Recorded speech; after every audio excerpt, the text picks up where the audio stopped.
Bookish voice में आपका स्वागत है। आप सुन रहे हैं गरुड़ पुराण 12वां अध्याय एकादश शाह कृत्य निरूपण मृत सयादान गोदान घटदान अष्ट महादान बृहस्पति मध्यम षोडशी उत्तम षोडशी एवं नारायण बलि। गरुड़ जी ने कहा, हे सुरेश्वर, 11वें दिन के कर्तव्य निदान को भी बताइए। हे जगदीश्वर, बृहस्पत्योत्सर्ग की विधि भी बताइए। श्री भगवान ने कहा, 11वें दिन प्रातःकाल ही जलाशय पर जाकर प्रयत्न पूर्वक सभी ऊर्ध्व देहिक क्रिया करनी चाहिए। वेद और शास्त्रों का अभ्यास करने वाले ब्राह्मणों को निमंत्रित करें और हाथ जोड़कर नमस्कार करके उनसे प्रेत की मुक्ति के लिए प्रार्थना करें। आचार्य भी स्नान संध्या आदि करके पवित्र हो जाए। 11वें दिन के लिए उचित कर्तव्यों का विधिवत विधान आरंभ करे। 10 दिन तक मृतक के नाम गोत्र का उच्चारण मंत्रोच्चारण किए बिना करना चाहिए। 11वें दिन प्रेत का पिंडदान समंत्रक करना चाहिए। हे गरुड़, सुवर्ण से विष्णु की, रजत चांदी से ब्रह्मा की, ताम उम्र से रुद्र की और लोह से यम की प्रतिमा बनवानी चाहिए।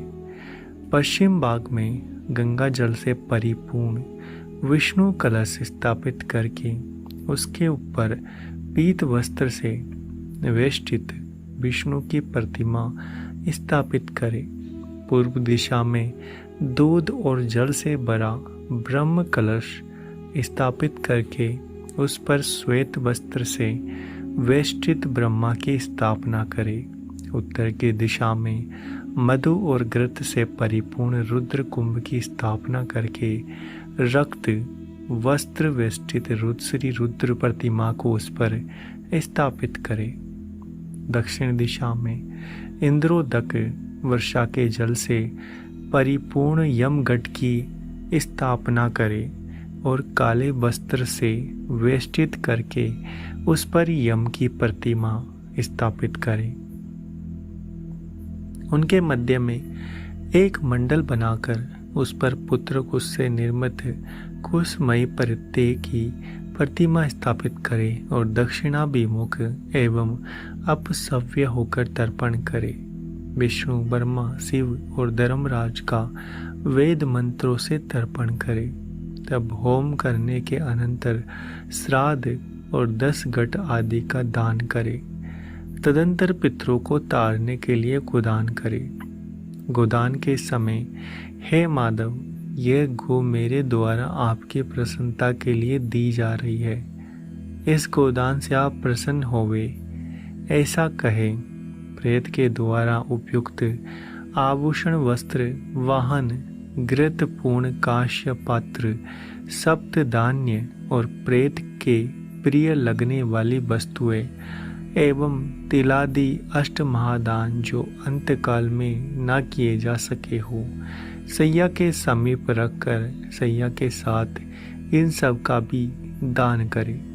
ब्राह्मण के चरणों को धोकर वस्त्र आदि से उनकी पूजा करें और मोदक, पुआ, दूध आदि पकवान उन्हें प्रदान करें। तब पुत्र सैया के ऊपर प्रेत की स्वर्णमयी प्रतिमा स्थापित करे और उसकी पूजा करके यथाविधि मृत सैया दान करे। सैया दान के समय इस मंत्र को पढ़े, हे विप्र, प्रेत की प्रतिमा से युक्त और सभी प्रकार के उपकरणों से समन्वित यह प्रेत सैया मैंने आपको निवेदित की है। इस प्रकार पढ़कर कुटुंबी ब्राह्मण आचार्यों को वह सैया प्रदान करनी चाहिए। इसके बाद प्रदक्षिणा और प्रणाम करके विसर्जन करना चाहिए और इस प्रकार सैयादान, नमक आदि श्राद्ध और वृषोत्सव का विधान करने से प्रेत परम गति को प्राप्त होता है। 11वें दिन विधि पूर्वक हीन अंग वाले रोगी अत्यंत छोटे बछड़े को छोड़कर सभी शुभ लक्षणों से युक्त वृक्ष का विधि पूर्वक उत्सर्ग करना चाहिए। ब्राह्मण के उद्देश्य से लाल आंख वाले, पिंगल वर्ण वाले, लाल सिंग, लाल गला और लाल खुर वाले, सफेद पेट तथा काली पीठ वाले वृषभ का उत्सर्जन करना चाहिए। क्षत्रिय के लिए चिकना और रक्त वर्ण वाला, वैश्य के लिए पित्त वर्ण वाला और शूद्र के लिए कृष्ण वर्ण का वृषभ प्रशस्त माना जाता है। जिस वृषभ का सर्वांग पिंगल वर्ण का हो तथा पूंछ और पैर सफेद हो, वह पिंगल वर्ण का वृषभ पितरों की प्रसन्नता बढ़ाने वाला होता है। ऐसा कहा गया है, जिस वृषभ के पैर, मुख और पूंछ श्वेत हो तथा शेष शरीर लाख के समान वर्ण का हो, वह नील वृष कहा जाता है।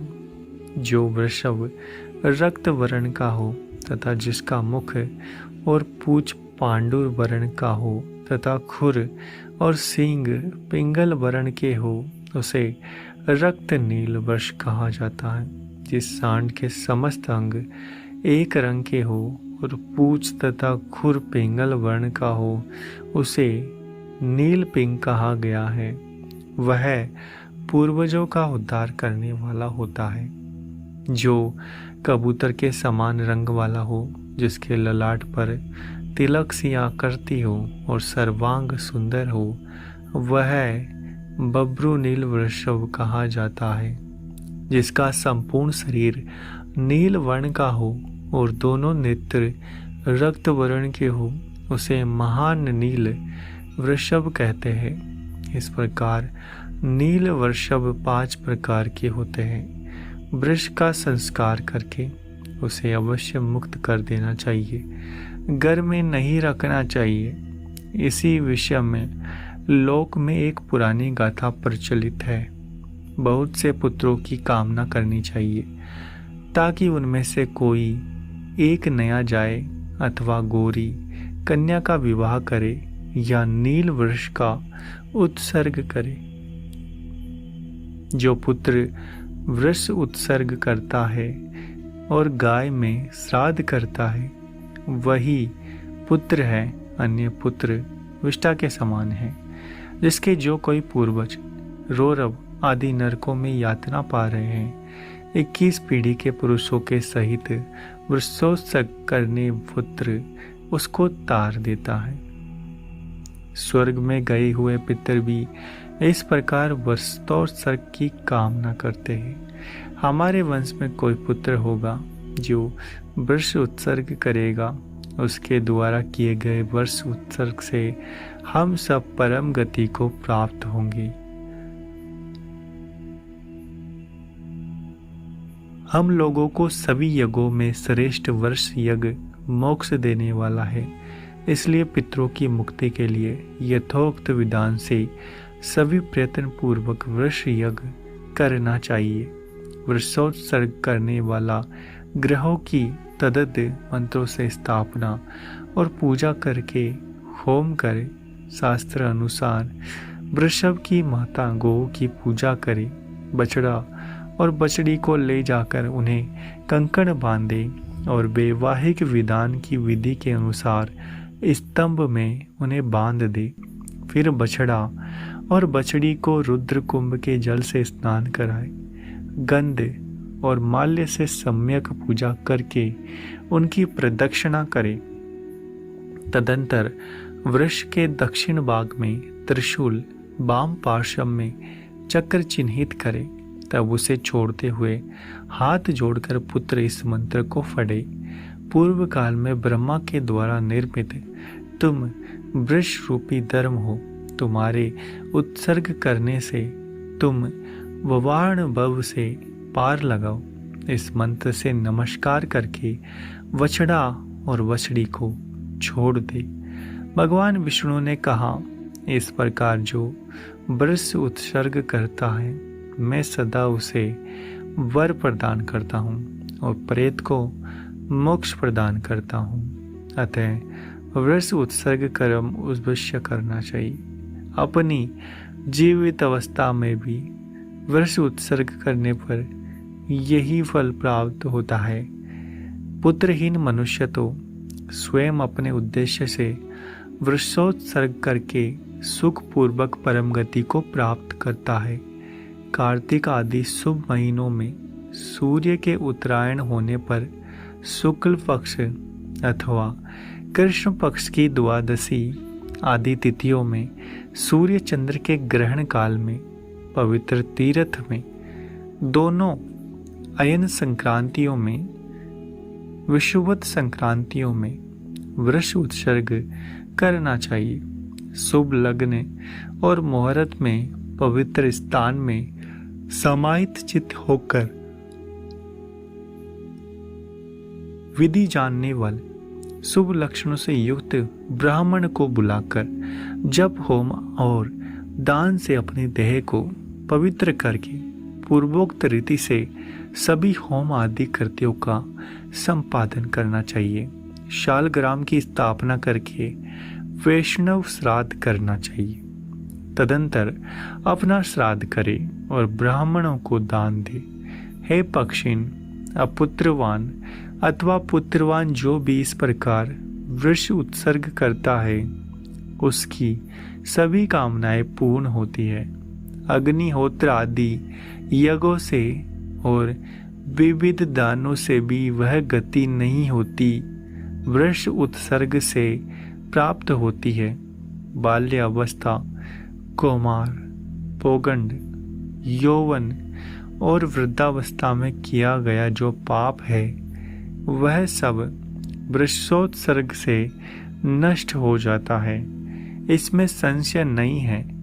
मित्रद्रोही, कृतघ्न, सुरापान करने वाला, गुरु पत्नी गामी, ब्रह्म हत्यारा, स्वर्ण की चोरी करने वाला भी वृष उत्सर्ग से पाप मुक्त हो जाता है। इसलिए है ताक्षय, सभी प्रयत्न करके वृषोत्सर्ग करना चाहिए। तीनों लोक में वृषोत्सर्ग समान कोई पुण्य कार्य नहीं है। पति और पुत्र वाली स्त्री यदि उन दोनों के सामने मर जाए तो उसके उद्देश्य से वृषोत्सर्ग नहीं करना चाहिए, अपितु दूध देने वाली गाय का दान करना चाहिए। हे गरुड़, जो व्यक्ति वृषभ को कंधे अथवा पीठ पर बार ढोने के काम में प्रयोग करता है वह प्रलय पर्यंत गौर नरक में निवास करता है। जो निर्दयी व्यक्ति मुट्ठी अथवा लकड़ी से वृषभ को मारता है वह एक कल्प तक यम यातना को भोगता है। इस प्रकार वृष उत्सर्ग करके संपीडीकरण के पूर्व 16 श्राद्धों को करना चाहिए।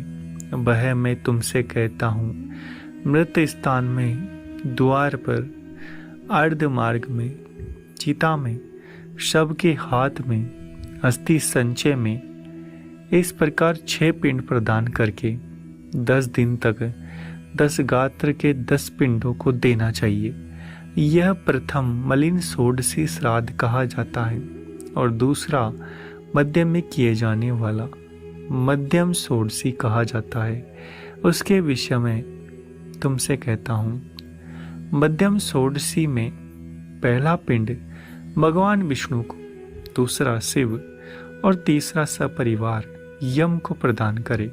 चौथा पिंड सोमराज, पांचवा हव्यवाह अग्नि, छठा कव्यवाह तथा सातवां पिंड काल को प्रदान करे।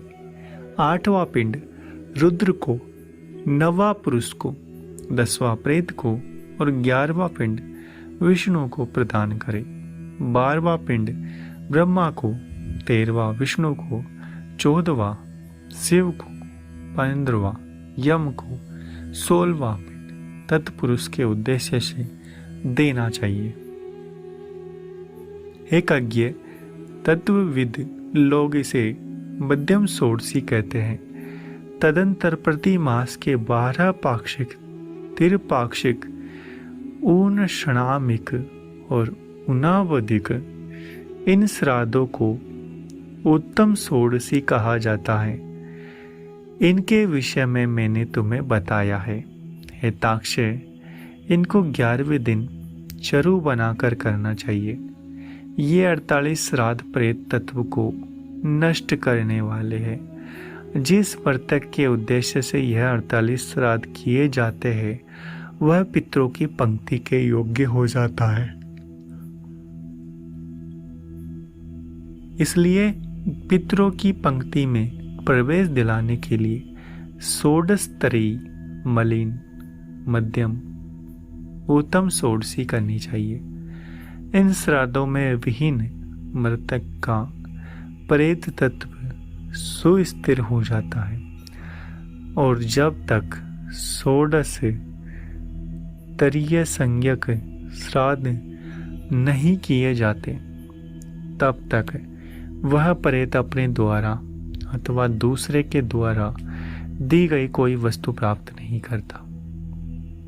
इसलिए पुत्र को विधान पूर्वक षोडश स्तरीय अनुष्ठान करना चाहिए। पत्नी यदि अपने पति के उद्देश्य से इन श्राद्धों को करती है तो उसे अनंत श्रेय की प्राप्ति होती है। जो स्त्री अपने मृत पति की और दैहिक क्रिया शया वह श्राद्ध पाक्षिक श्राद्ध करती है वह मेरे द्वारा सती कही गई है। जो स्त्री पति के उपकारार्थ पूर्वोक्त श्राद्धों का अनुष्ठान करके जीवन धारण करती है, मरे हुए अपने पति की श्राद्ध आदि रूप से सेवा करती है, या वह पतिव्रता है और उसका जीवन सफल है, यदि कोई प्रमाद से आगे से जलकर अथवा जल में डूबकर मरता है उसके सभी संस्कार यथाविधि करने चाहिए। यदि प्रमाद से, स्वेच्छा से अथवा सर्प के द्वारा मृत्यु हो जाए तो दोनों पक्षों की पंचमी तिथि को नाग की पूजा करनी चाहिए।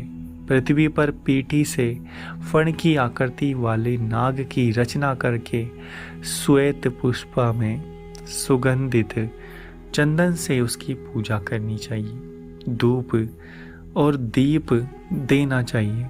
तंडुल और तिल छड़ाना चाहिए। कच्चे आटे का नैवेद्य और दूध अर्पित करना चाहिए। शक्ति के अनुसार सुवर्ण का नाग और गो ब्राह्मण को दान करना चाहिए। तदंतर हाथ जोड़ करके नागराज प्रसन्न हो इस प्रकार कहना चाहिए। पुनः उन जीवों के उद्देश्य से नारायण वली क्रिया करनी चाहिए।